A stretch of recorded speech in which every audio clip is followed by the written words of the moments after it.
Assalamualaikum warahmatullahi wabarakatuh. Saudara-saudara mahasiswa, saya akan menjelaskan alat-alat yang dipakai untuk radiologi. Yaitu pertama yang dipakai adalah kaset. Ini kaset, ukurannya berbeda-beda ya. Ini ada yang ukuran 24x30 seperti ini. Ada yang ukuran 30x40 cm seperti ini. Ada yang ukuran 35x35 seperti ini ya. Kaset ini adalah tempat di mana untuk menyimpan film. Jadi ya, yang ini film ini kebetulan ini film sudah dipakai ya. Nanti yang dimasukin ke dalam adalah film baru. Tapi masukin film nanti kita pergi ke kamar gelap ya. Ini supaya Anda lihat aja seperti kali. Dalamnya kaset adalah seperti ini ya. Dalamnya kaset seperti ini. Ini yang dinamain screen. Tapi nanti akan Anda pelajari di mata kuliah radio foto lebih jelas ya. Ini cara masukinnya nanti. Ini masukin film ke sini, kemudian ditutup dan dikunci ya. Nah, ini kemudian ini dikunci. Oke, ini sudah terkunci ya. Kaset. Ini namanya kaset. Dan ada yang ukuran kecil ya. Yang ukuran kecil itu yaitu ukuran 18x24 kecil, dan ada yang lebih besar lagi ukuran 35. Ini yang disebut kaset. Kemudian alat yang dipakai dalam kaset itu adalah marker. Ini Anda boleh lihat marker ya. Ini marker nih R ya, R. R ini tanda untuk right atau kanan. Ada juga yang pakai tanda L yaitu left. Ini marker ini nanti kegunaannya untuk membuat radiografi sebagai tanda kiri kanan tubuh. Ini kaset. Kemudian ini kaset ya. Kemudian ini adalah standar yang disebut standar kaset. Ya, Anda lihat di sini. Ini adalah standar kaset. Jadi di mana ini untuk menyimpan barang, menyimpan kaset. Tanda ini dipakai untuk memotret pasien. Ini namanya standar. Standar kaset ini untuk ini nempelkan di sini. Ini pada posisinya nempel nomor juga ya. Ada aturannya ya. Ini kanan. Kalau kita posisinya dari belakang, ini begini, PA itu masang nomornya harus dibalikkan ya. Jadi jangan begini tapi harus dibalikkan begini. Nah, jadi dibalikkan, nempelnya begini ya. Jadi nempelnya begini. Nah, nempel ini standar kaset. Ada juga standar yang pakai Pakistan. Tapi karena di klinik ini nggak punya standar yang Pakistan, jadi ada yang standar yang biasa. Ini disebut standar untuk di mana standar ini gunanya untuk ketika dipotret pasiennya bisa berdiri begini ya.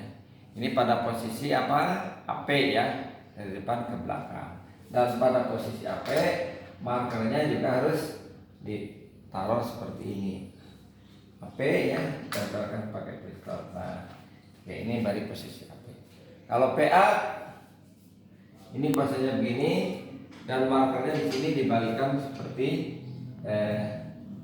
PA gitu ya. Ini namanya PA tadi pada ilmu sinar ya.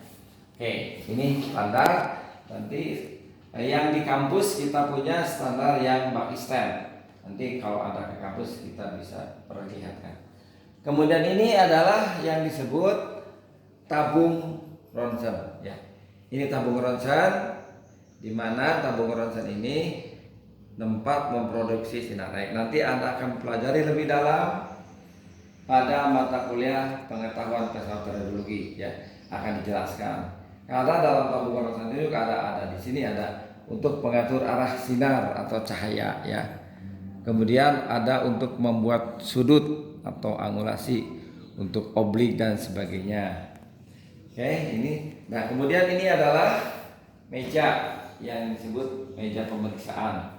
Ya. Jadi kalau meja pemeriksaan ini nanti pasien berdiri di sini pada posisi telentang, supine pada posisi tubuh saya Kalau tengkurap nanti disebut prone ya, pasiennya tengkurap di sini. Kemudian pada posisi rekumben, pasiennya berarti miring, berarti kalau rekumben kiri berarti sisi kiri tubuh ada di sini tidur ya. Oke, nanti lebih jelas. Kemudian sesudah ini kita akan disebut control table. Ini control table gunanya untuk mengatur faktor ekposi ya. Faktor ekposi ya. Faktor ekposi berapa KV, berapa MA ya. Kemudian berapa timer ya, ini timernya ya. Untuk mengatur timer. Ini untuk menentukan berapa kita menggunakan faktor ekposi pada suatu pemotretan. Dan ini ada yang namanya di sini ya, ini hand sweep ya. Ini untuk dimana kita mulai mengekpos ya pakai hand sweep. Dan satu lagi ya, ini ketika Anda sudah menentukan faktor ekposi adalah faktor jarak ya. Jarak untuk pemotretan yaitu dari tabung ke kaset. Itu disebut FFD, fokus film distance. Jarak antara dan fokus nanti diserasikan ya. Nanti jarak ini akan diserasikan lurus dengan sinarnya dengan sini ya. Nah, ini ya, ini sinarnya, Anda lihat sinarnya ya. Cahaya terang ini untuk penyiaran, jadi ada jaraknya, nanti ada aturannya. Jarak itu alat-alat yang dipakai untuk pemotretan ya. Kemudian ada alat yang dipakai untuk proteksi radiasi, yaitu yang disebut apron. Ini adalah apron, Anda lihat di sini. Ini adalah apron. Mata apron ini akan dipelajari lebih dalam pada mata kuliah proteksi radiasi. Dan ini namanya shielding. Ya, shielding ini terbuat dari kayu berlapis tibal. Ini juga akan dipelajari lebih dalam pada mata kuliah proteksi. Pada mata kuliah RD hanya kita pakai aja.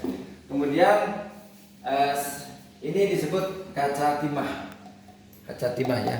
Kaca timah ini yaitu apabila dikena sinar dia tidak bisa kena ini, radiasinya tidak tembus ke sini, jadi ditahan oleh kaca timah ini. Itu yang alat-alat radiologi yang dipakai ya. Kemudian nanti ada lagi kita akan pergi ke kamar gelap, di mana pada penyimpanan film ini harus berada di kamar gelap. Kalau film ini baru harus ditempati di tempat yang, karena film ini kedap cahaya ya, jadi tidak boleh kena cahaya terang gini. Jadi pada penyimpanannya di kamar gelap. Dan processing film akhirnya akan diproses sesudah kita membuat gambaran radiografi ya, seperti ini. Kita gambar di sini ya, suatu pasien umpamanya torakal, kemudian sesudah diekpos, jaraknya cukup, ukurannya cukup, ini tidak terpotong ya. Kemudian film ini dibawa ke ruang gelap ya. Kita masukin ke sini ya.